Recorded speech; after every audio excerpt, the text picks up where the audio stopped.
Ako ang nag-suffer dito. Ako ang biktima dito. Do you know everything that I spend for the PWDs, wheelchairs, everything, talking watch, and you know that comes from my personal money?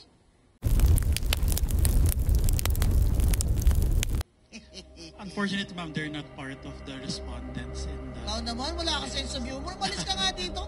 Ba't nagpapadala Rappler dito sa mga serious na mga tao? Ma'am, that was a joke, ma'am. Ma'am, just a follow-up question, ma'am, to set the record straight po. In 2019, when Cardema used the substitution po for the party list, you said that it was an abashed mockery and assault to democratic processes po.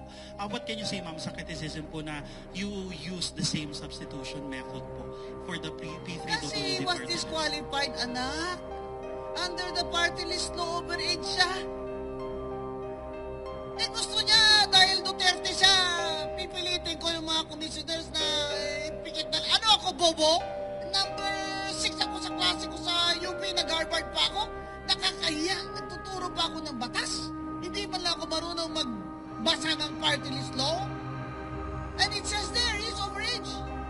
Oh, hindi ba unanimous ang decision ng Comelec and Bank? Unanimous yun. Disqualified siya. Pero anong ginawa? Pinaupo namin ang anak niya, ang asawa niya. Pinaupo namin ang asawa niya. Hindi lang ako bumoto as a matter of principle. Pero nakaupo sila. Oh, in fact, there's a Supreme Court decision that says that their substitution was valid. Look at me in the eye. You, since you're asking the question, you learn from this. There's a Supreme Court decision that says tama ang Comelec na pinasubstitute namin. Yung asawa niya, ayaw niya talaga kasi gusto niya siya talaga mag-congressman. Mario Joseph naman. So, that's why he filed a case. He filed a case knowingly that the Supreme Court already favored them. Isn't that malicious? That's really malicious. Kung sino may sabihin na, biktima sila ni Commissioner Guanzon, ako ang biktima dito. Hindi lang ako mukhang biktima kasi nagpapaganda ako lagi. Okay ba, anak? Ha? Hand embroidered dito, anak, ha? Ng mga bukid doon sa Panay. Ha? Pati yung belt ko, anak, oh. Ako ang nag-suffer dito. Ako ang biktima dito. Do you know everything that I spend for the PWDs, wheelchairs, everything, talking watch, and you know that comes from my personal money? This election again, personal money naman ng pamilya at saka mga friends namin. Ma'am, ba't ayaw mong mag-receive ng donations? Ayoko. Mamaya, drug lord yan. You know how many times people, litigants have attempted to bribe me when I was commissioner? Many of them were drug lords. Kung kawatan ako, matagal na ko silang tinanggap. Sky is the limit. Panalunin ko lang sila. Kaya ang dami kong baril eh. Kasi pag hindi ako nabili, papatay nila ako. Masaya kayo To Philip Salvador, again, I say, after you, sir. Sabi ba naman niya, kayo, nagbabati ko sa akin, mamatay kayong lahat. To Philip Salvador, after you, sir. Hindi lang ako mukhang kawayo, Kasi astig ako, Kaya hindi na-appreciate yun ng tao. Gusto nila nawa-awa. Gusto nila, underdog, Ha? Gusto nila underdog. Sirain pa ng wheelchair yung damit ko, Mahal nito, Nak, you know me, I feel very strongly about these things, right? I could have just retired with my pension and my inheritance and that, damn you all. You deserve the government you get. And go live somewhere else. Why am I here? My God, my father fought for this country. Received the Congressional Gold Medal as a veteran. We suffered under World War II. Patriotism is a very high value in my family.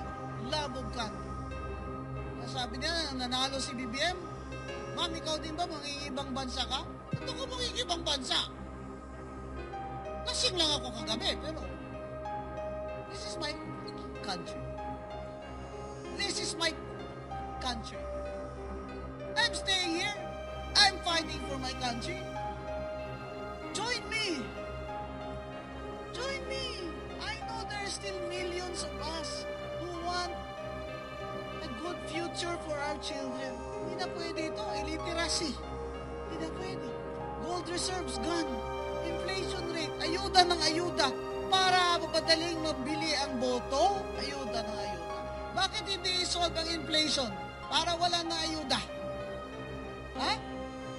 Di ba tama? Isolve ang inflation. Para walang ayuda. Bigyan ng trabaho ang mga tao para walang ayuda. There's almost 2 million people who have no jobs. 1 million of them are probably in Metro Manila. Can you imagine? 1 million families have no income. And then we ask, why do people sell their votes? Of course, people sell their votes. And why do these politicians buy votes in the first place? And why do they want to keep our people forever ignorant and illiterate so that they can buy their votes? That's why this electoral system is defective. I will write a paper. I've already written 10 books. I think I will write another book. Oh, by the way, I thought I have a book there in my car. Yung sexual harassment book. I was gonna give it to Sandra Aguinaldo for GMA. I have a book on sexual harassment in the UP Law Center. You read it, ha? All of you. It's good for you. It's very easy to read. And you know that I feel strongly about this, not because I want to gain. Because I have nothing else to gain. Nothing else to gain. Ito na yun. This is what you get. What you see is what you get.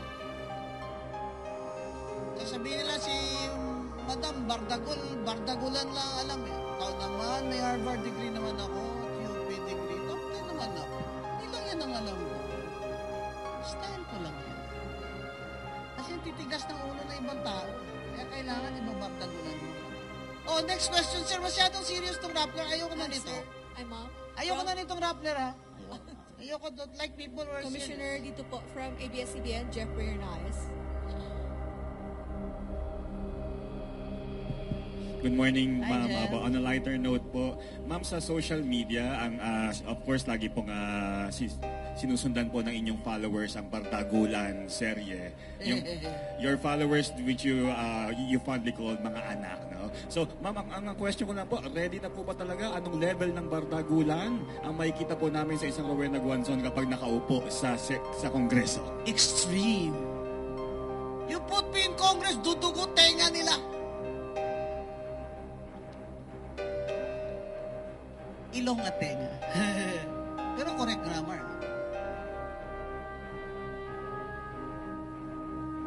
I don't owe anybody anything. That's why I can say the truth. I don't owe anybody anything. That's why I can say the truth. We cannot keep on living like this. Do you know I lived through martial law? I was 13 years old. Martial law was... My brother and sister were in the first quarter store in UP. We survived all of that. We survived the war. We survived martial law. We survived COVID. But we will not survive a failed democracy. Oh, now I'm sounding like Maria Ressa, ha? We will not survive a failed democracy. Bongga, lecture ba ito? Interview. Next question. Okay. Please go ahead, sir. Hi, ma'am. You said po na with the quality ng COC filers niyo, namimiss niyo po si Miriam Defensor Santiago. Oh, namimiss ko eh. Kasi I was her chief of staff, you know. I really miss her. At saka, lang yung style eh. Yung the humor, the satire, saka yung wala siyang sinasanto. Yung Tagalog. Wala siyang sacred cow.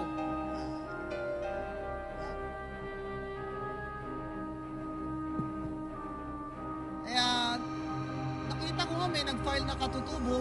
Di ba? Ang ganda. Sa ganun talaga dapat. Kaso nga, the electoral system has many defects, weaknesses. Kaya tayo nagkakaganito. How can you say that this is really a true democracy when the people's votes were just bought? How can you say that? That this is really the will of the people? If their votes are just bought. They're easy to buy because there are a lot of more poor people than middle class people. We should have a strong middle class. Look at the other democracies. Of course, America is but I would rather go for the Scandinavian countries where their economy is better. In Norway. That's why I want to migrate to Norway. If I did not run for office, I probably have gone to Norway and teach. You know, in Norway, they have a very strong women's union and they participate in elections as coalitions. Why do they have a women's union? Because they have jobs. Why don't we have a women's union? Because we don't have jobs for women. We don't have jobs because there's no new capital. There's no new foreign investment. Who wants to invest in the Philippines when the inflation rate is high, corruption is very, very high? Kaya on my agenda list, anti-corruption is really very high. How can you say that we are at mga Pilipino daw, kalahati daw sa atin happy? Kasi ganyan talaga tayo eh. Mga Pinoy talaga, di ba? Kahit saging na lang kinakain, happy. Mga Bisaya, kami nga eh. Sayaw kanta eh. How can you say that people are happy? Kung ganito lang lagi ang gobyerno natin, we have to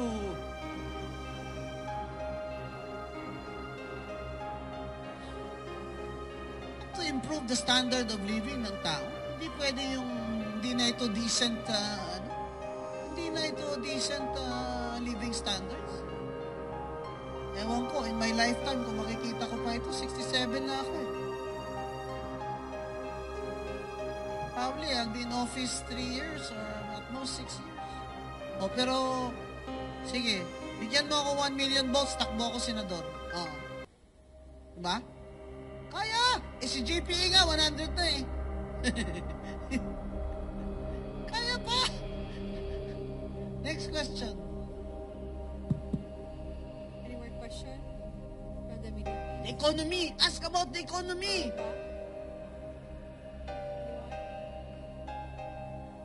Ma'am, Commissioner, wala na. So, hindi ko alam anong sound bites ang nakuha nyo.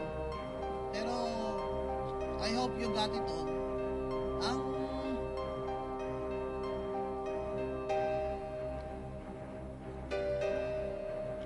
Ang wish ko po talaga ay mag-succeed itong BBM administration sa pag-angat ng ekonomiya natin para sa mga pobre ba. I'm not against BBM personally. I'm not against if you notice, my criticisms are always specific to the issue. Di ba? Di ako nagge-generalize. Pag may magandang issue, okay. Ako, what can I say nice about BBM? Aside from the fact na gusto nila ako ipakulong. What can I say na nice about him? He does not surrender to China. Di ba? Nilalaban niya yung sovereignty natin tsaka yung arbitral ruling. I like that about him. See? You can print that. Pero yung high corruption sa Pilipinas, I don't like that. he is president, he should be the one to make sure that there is no corruption in his government, especially sa smuggling. Ako, kung ako presidente, kung ako mismo, kahit best friend ko nakaupo dyan sa customs, at bago ko sila i-appoint, papirmahin ko sila lahat ng sworn statement na pag sila ay naging corrupt, sila mismo puputol ng kanilang mga daliri. 10 mga daliri. Sila mismo dapat magputol sila ng mga daliri nila. Kaya tayo hindi umuusad Kasi thinking natin normal ang corruption. Normal. Lahat naman, kahit sino nakaupo dyan, ganyan naman, magnanakaw lang yan naman sila lahat. Oy, hindi lahat, no? Hindi ako magnanakaw, no? Hindi dapat ganun ang pag-iisip ng Pilipino. Dapat nag-iisip ang Pilipino na, ba hindi na pwede ito? Hindi na pwede ito. Halos 2 milyon walang trabaho. Kailangan na po, talaga, ipaglaban nyo yung bansa natin. Kaya nyo naman dahil may power naman kayo to vote. Kahit gaano naman kayo kahirap. Bigyan kayo 1,000, isang araw lang yan. So, ang wish ko po talaga ay mag-improve po talaga ang ekonomiya under this administration. At we should all show our love of country in every way we can.